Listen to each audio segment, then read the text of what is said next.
வணக்கம் மக்களே, நாம இந்த ஆரோக்கியமான எச்சரிக்கை பதிவில் சிறுநீரக செயலிழப்பினுடைய ஆரம்ப கட்ட பொதுவான அறிகுறிகளை பற்றி நம்ம விளக்கமாக பார்க்க போகிறோம். சிறுநீரக செயலிழப்பு கிட்னி ஃபெயிலியர் அப்படின்னா என்னன்றதை நீங்கள் முதல்ல தெரிந்து கொள்ளுங்க. நம்முடைய ரத்தத்தில் இருக்கக்கூடிய நச்சுப் பொருட்கள், கழிவுகள் மற்றும் அதிகப்படியான நீரை வடிகட்டி சிறுநீராக வெளியேற்றக்கூடிய பணியை செய்யக்கூடிய சிறுநீரகங்கள் தங்களுடைய இயல்பான செயல்பாட்டை செய்யறதுக்கு முடியாமல் போவதை குறிக்கக்கூடியது தான் சிறுநீரக செயலிழப்புன்னு சொல்லுவாங்க. இது திடீர் சிறுநீரக செயலிழப்புன்னு சொல்லுவாங்க. நாள்பட்ட சிறுநீரக நோய் அப்படின்னு சொல்லக்கூடிய வகைகளை ரெண்டாகவும் பிரிப்பாங்க. இதனுடைய பொதுவான அறிகுறிகள் நம்ம விளக்கமாக பார்ப்போம். அந்த அறிகுறிகள் தென்படும் போதே அதுலேருந்து விலகிக் கொள்வதற்காகத்தான் இந்த பதிவு அப்படின்னு நீங்கள் தெரிஞ்சு கொள்ளுங்க. அதை பார்க்கறதுக்கு முன்னாடி இந்த வீடியோவுக்கு மட்டும் ஒரு லைக் கொடுத்துட்டு இந்த தகவலை உங்களுக்கு தெரிஞ்சவங்களுக்கும் ஷேர் பண்ணிடுங்க. ஏன்னா இது அவங்களுக்கும் பயனுள்ளதாக இருக்கக்கூடிய ஒரு ஆரோக்கியமான பதிவு தாங்க. இது போன்ற அப்டேட்ஸ்கள் நீங்கள் தொடர்ந்து பார்க்கறதுக்கு நம்மளுடைய ஹெல்த் நியூஸ் தமிழ் சேனலை மறக்காம சப்ஸ்கிரைப் பண்ணி வச்சுக்கோங்க. பக்கத்தில் இருக்கக்கூடிய பெல் பட்டனையும் கிளிக் பண்ணி ஆல் அப்படின்ற ஆப்ஷனையும் செட் பண்ணி வச்சுக்கிட்டீங்க அப்படின்னா நாங்கள் போடக்கூடிய எல்லா அப்டேட்ஸும் உங்களுக்கு நோட்டிஃபிகேஷன் அடிக்கடி வந்து சேரும். சரி வாங்க மக்களே, இப்போ வீடியோக்குள்ள போயிடலாம். முதலில் சிறுநீர் கழிக்கிறதுல மாற்றங்கள் ஏதாவது தென்படுதா அப்படின்னு பாருங்க. சேஞ்சஸ் இன் யூரினேஷன் அப்படின்னு சொல்லுவாங்க. அது சிறுநீரகங்களினுடைய முதன்மை பணியே சிறுநீரை உருவாக்குறது தான். எனவே அதில் கோளாறு ஏற்படும் போது சிறுநீர் கழிக்கக்கூடிய முறையில் தான் முதல்ல மாற்றங்கள் தெரிய ஆரம்பிக்கும். அடிக்கடி சிறுநீர் கழிக்கக்கூடிய உணர்வு ஏற்படலாம். குறிப்பாக இரவு நேரங்களில் அடிக்கடி சிறுநீர் கழிக்க வேண்டிய தூண்டுதல் உங்களுக்கு ஏற்படும். நுரை தள்ளுதல் அப்படின்ற இந்த ப்ராசஸும் இருக்கும். இப்போ சிறுநீரில் அதிகப்படியான புரதம், அந்த புரோட்டீன் வெளியேறுவதால் அது நுரை நிறைந்த ஒரு பீர் போன்ற ஒரு தோற்றத்தை உங்களுக்கு கொடுக்கும். அளவுகளில் மாற்றங்கள் தென்படலாம். அதாவது சிறுநீரினுடைய அளவு வழக்கத்தை விட குறைவாகவோ அல்லது அதிகமாகவோ வெளியேறலாம். சிறுநீரில் ரத்தம் கலந்த ஒரு மாதிரியான பழுப்பு நிறங்களில் கூட உங்களுக்கு வெளியேறலாம். இந்த மாதிரி இருந்தது அப்படின்னா அது சிறுநீரக செயலிழப்பினுடைய ஆரம்ப கட்ட பொதுவான அறிகுறியாக கூட இருக்கலாம். உடல் வீக்கம் உங்களுக்கு தென்படலாம். எடிமா அப்படின்னு சொல்லுவாங்க.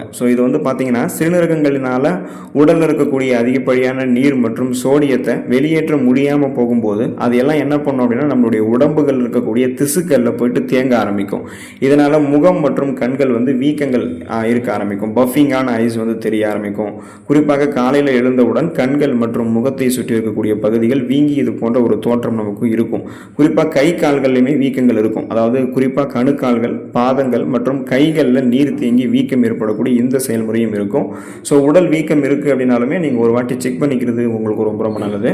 கடுமையான சோர்வு மற்றும் பலவீனம் உங்களுக்கு ஏற்படலாம். அதாவது ஃபேட்டிக்கு அல்லது வீக்னஸ் உங்களுக்கு இருக்கலாம். இதுக்கான இப்போ ரீசன் பார்த்தீங்கன்னா ஆரோக்கியமான சிறுநீரகங்கள் எரித்ரோபொயட்டின் அப்படின்னு சொல்லக்கூடிய ஹார்மோனை உற்பத்தி செய்யும். இது நம்மளுடைய உடல் முழுவதும் ஆக்சிஜனை எடுத்து செல்றதுக்கான ரத்த சிகப்பு அணுக்கள், ரெட் பிளட் செல்ஸை உருவாக்குறதுக்கு ஹெல்ப் பண்ணும். இப்போ ஆரோக்கியமான சிறுநீரகங்கள் பழுதடையும் போது என்ன ஆகுதுன்னா இந்த ஹார்மோனுடைய உற்பத்தி குறையும் போது ரத்த சிகப்பணுக்கள் குறைஞ்சிருச்சு அப்படின்னா அனீமியா என்று சொல்லக்கூடிய ரத்த சோகை நோய் ஏற்படும். இதனால நமக்கு உடலுக்கு போதுமான அளவுக்கு ஆக்சிஜன் கிடைக்காம போகிறதால எப்போதுமே தீவிரமான உடல் சோர்வு இருக்கும். சின்ன சின்ன வேலைகளை கூட நம்மளால செய்ய முடியாது. அதுக்கு கூட நமக்கு ஒரு விதமான ஒரு தெம்பே இருக்காது. பலவீனமாக இருப்போம். தலை சுற்றல், மயக்கம், வாந்தி, குமட்டல், இந்த மாதிரி நிறைய உணர்வு இருக்கும். அப்போ கடுமையான சோர்வு மற்றும் பலவீனம் இருந்தாலும் நீங்கள் உடனே செக் பண்ணிக்கொண்டு அதுலேருந்து விடுபட்டுக் கொள்வது உங்களுக்கு ரொம்ப ரொம்ப நல்லது. தோல் அரிப்பு மற்றும் வறட்சி ஏற்படலாம். இதுவுமே பார்த்தீங்கன்னா இந்த ஸ்கின் இட்ஜிங்கு அண்ட் ட்ரைனஸ் இது எல்லாமே உங்களுக்கு கிட்னி ஃபெயிலியர் ஆனதுக்கான சிம்டம்ஸாக கூட இருக்கலாம். இதுக்கான ரீசன் பார்த்தீங்கன்னா சிறுநீரகங்கள் ரத்தத்தில் இருக்கக்கூடிய கழிவுகள் மற்றும் தாதுக்களினுடைய அளவை, குறிப்பாக பாஸ்பரஸ் மற்றும் கால்சியத்தை எல்லாத்தையுமே சமநிலைப்படுத்தும். இப்போ சிறுநீரகம் செயலிழந்து போகும்போது என்ன ஆகுதுன்னா ரத்தத்தில் கழிவுகள் தேங்க ஆரம்பிக்கிறதால தாதுக்களினுடைய சமநிலை மாற ஆரம்பிக்குது. அப்போ தோலில் கடுமையான தாங்க முடியாத அளவுக்கு அரிப்பு உங்களுக்கு ஏற்படும் அப்படின்னு நீங்கள் தெரிஞ்சுக்கோங்க. தோல் மிகவும் வறண்டு செதில் சிதையாக உங்களுக்கு மாறக்கூடும் அப்படின்றது நீங்கள் தெரிஞ்சுக்கோங்க. அப்போ தோல் அரிப்பு, வறட்சிலாம் இருந்துச்சுன்னா எதுக்கும் நீங்கள் செக் பண்ணி பார்த்துக்கிறது நல்லது.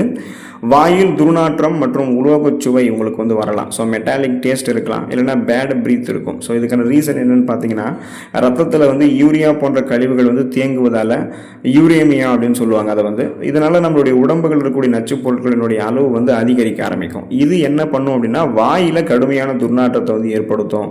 அப்புறம் நம்ம உணவினுடைய சுவை மாற ஆரம்பிக்கும். நம்ம சாப்பிடக்கூடிய ஃபுட்டெல்லாம் டேஸ்டியே மாறிடும். வாயில் ஏதோ இரும்பு அல்லது உலோக சுவை இருப்பது போன்ற ஒரு உணர்வு தோன்றும். மெட்டாலிக் டேஸ்ட்னு சொல்லுவாங்க. இந்த மாதிரி இருக்கும். இதனால உணவு மீது வெறுப்பு ஏற்பட்டு நம்ம உணவே சாப்பிட மாட்டோம். போதுமான அளவுக்கு கலோரிகள் இருக்கக்கூடிய உணவுகளை எடுத்துக்கொள்ளணும் அப்படின்னா எடையும் குறையும். அதன் மூலமாகவே நிறைய ப்ராப்ளம் நமக்கு வர ஆரம்பிக்கின்றது நீங்கள் தெரிஞ்சுக்கோங்க. மூச்சு திணறல் உங்களுக்கு ஏற்படலாம். இதுவுமே கிட்னி ஃபெயிலியரினுடைய ஒன் ஆஃப் த சிம்டம்ஸாக தான் இருக்குது. ஷார்ட்னஸ் ஆஃப் ப்ரீத்னு சொல்லுவாங்க. இப்போ சிறுநீரக சிறுநீரக செயலிழப்பால் உடலில் ஏற்படக்கூடிய பிரச்சனைகள் காரணமாக மூச்சு திணறல் வந்து 2 வழிகளில் உங்களுக்கு உண்டாகலாம். ஒரு காரணம் வந்து இரத்த சோகை காரணமாக உடலில் ஆக்சிஜன் பற்றாக்குறை ஏற்பட்டு மூச்சு வாங்கும். இன்னொன்று வந்து சிறுநீரகங்களால் நீரை வந்து வெளியேற்ற முடியாததால் அந்த அதிகப்படியான நீர் வந்து நுரையீரலுக்குள்ளே வந்து போயிட்டு தேங்க ஆரம்பிக்கும். ஃப்ளூயிடு ஓவர்லோடுன்னு சொல்லுவாங்க. ஸோ இதெல்லாம் தேங்கும் போது மூச்சு திணறல ஒருவேளை உங்களுக்கு வந்து ஏற்படுத்தலாம். ஸோ இந்த மாதிரி இருந்தது அப்படின்னாலும் நீங்கள் கவனமாக இருக்கணும். உடனே அதை வந்து நீங்கள் சரி செய்து கொண்டு அந்த ப்ராப்ளத்திலிருந்து விலகிக் கொள்வது நல்லது.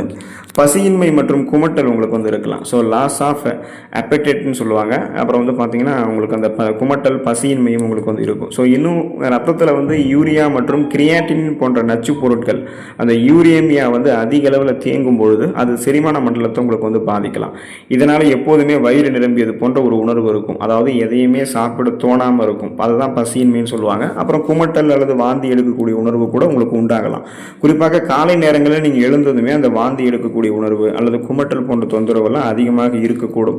அப்போ பசியின்மை மற்றும் குமட்டல் இருந்துச்சு அப்படின்னா உணவுகளின் மீது நாட்டம் ஏற்படாமல் போதுமான அளவுக்கு கலோரிகள் இருக்கக்கூடிய ஊட்டச்சத்துக்கள் இருக்கக்கூடிய உணவுகளை நம்ம எடுத்துக்கொள்ளலாம் அப்படின்னா உடம்பு வந்து வெயிட் லாஸ் ஆகும். ஊட்டச்சத்து பற்றாக்குறை ஏற்படும் போது அதை சந்தர்ப்பமாக வைத்து பல்வேறு விதமான நோய்களுமே நமக்கு ஏற்படலாம். ஸோ நாம தான் கவனமாக இருக்கணும். இந்த மாதிரி பசியின்மை மற்றும் குமட்டல் இருக்கும் பொழுது அதை சரி செய்து கொள்வது நல்லது. உயர் ரத்த அழுத்தம் திடீரென உங்களுக்கு வந்து அதிகரிக்கும். அதாவது சடனாக ஹை பிபி உங்களுக்கு வந்து வர ஆரம்பிக்கலாம். ஹை பிளட் ப்ரெஷர் உங்களுக்கு வந்து வர ஆரம்பிக்கும். ஸோ இதுக்கான ரீசன் என்ன அப்படின்னா இப்போ பார்த்தீங்கன்னா இந்த சிறுநீரகங்கள் தான் உடலில் இருக்கக்கூடிய திரவங்களினுடைய அளவையும் ரத்த அழுத்தத்தையுமே கட்டுப்படுத்தக்கூடிய ஹார்மோன்களை வந்து ரெனின் அப்படின்னு சொல்லக்கூடிய அந்த ஹார்மோன்களை நிர்வகிக்குது. இப்போ சிறுநீரகத்தினுடைய செயல்பாடு குறையும் போது என்ன ஆகுதுன்னா ரத்த நாளங்களில் அழுத்தம் வந்து அதிகரிக்க ஆரம்பிக்கும். ஏற்கனவே இருக்கக்கூடிய ரத்த அழுத்தம் கட்டுப்பாட்டை மீறி திடீரென வந்து அதிகப்படுத்தப்படும். இப்போ அதிகமாக இருக்கும்போது புதிதாக உங்களுக்கு வந்து உயர் ரத்த அழுத்தம் ஏற்படுவதற்கும் அல்லது கட்டுப்படுத்த முடியாத அளவுக்கு ரத்த அழுத்தத்திற்கும் சிறுநீரக பாதிப்பும் ஒரு முக்கியமான காரணமாக இருக்கலாம் அப்படின்றத நீங்கள் தெரிஞ்சுக்கோங்க. ஸோ உடனே ஹைப்பர் டென்ஷன் இருக்கும். அதாவது high BP high blood pressure வந்து உடனே உங்களுக்கு சடனாக இன்க்ரீஸ் ஆகிறது கூட இந்த மாதிரி கிட்னி வந்து ஃபெயிலியர் ஆனால் ஏற்படக்கூடிய சிம்டம்ஸால் கூட உங்களுக்கு வந்து இருக்கலாம். தசைப்பிடிப்பு மற்றும் கால்களின் நடுக்கம் உங்களுக்கு வந்து ஏற்படலாம். ஸோ இதுவுமே சிறுநீரகம் செயலிழந்து போனதுக்கான அந்த ஆரம்ப கட்ட அறிகுறியாக தான் பார்க்கப்படுதுன்றது நீங்கள் தெரிஞ்சுக்கோங்க. அதாவது மசில்ஸ் கிராம்ப்ஸு அண்டு ரெஸ்ட்லெஸ் லெக்ஸு உங்களுக்கு வந்து இருக்கும். இப்போ சிறுநீரகங்கள் வந்து பழுதடையும் போது ரத்தத்தில் இருக்கக்கூடிய கால்சியம், பாஸ்பரஸ் மற்றும் பொட்டாசியம் போன்ற எலக்ட்ரோலைட்ஸ்களினுடைய சமநிலை கடுமையாக பாதிக்கப்படுது.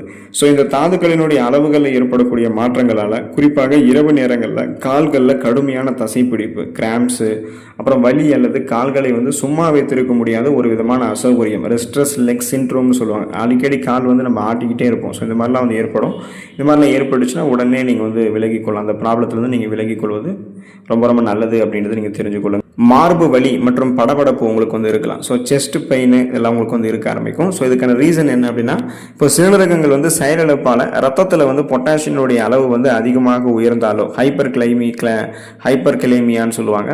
ஸோ ஹைப்பர் கிளைசிமியான்னு சொல்ல போகும்போது பார்த்தீங்கன்னா அல்லது ரத்தத்தை வந்து சுற்றி இருக்கக்கூடிய திசுக்களில் அதிகப்படியான நீர் தேங்கினாலோ அது வந்து உங்களுக்கு மார்பு பகுதிகளில் பாரம், வலி அல்லது இதய துடிப்பு சீரற்றதாக மாறுவது போன்ற படபடப்பு உங்களுக்கு ஏற்படலாம். ஸோ இது வந்து உடனடியாக கவனிக்கப்பட வேண்டிய ஒரு தீவிரமான நிலை அப்படின்றத நீங்கள் தெரிஞ்சுக்கோங்க. ஸோ அதனால் இது மாதிரிலான அறிகுறிகள்லாம் உங்களுக்கு இருந்துச்சுன்னா கிட்னி ஃபெயிலியர் ஆயிருக்கா அப்படின்றத நீங்கள் மருத்துவரை அணுகி உடனே செக் பண்ணிக்கோங்க. அந்த மாதிரி இருந்ததுன்னா உடனே சிகிச்சை பெற்றுக்கொண்டு நலமடைந்து கொள்ளுங்கள்.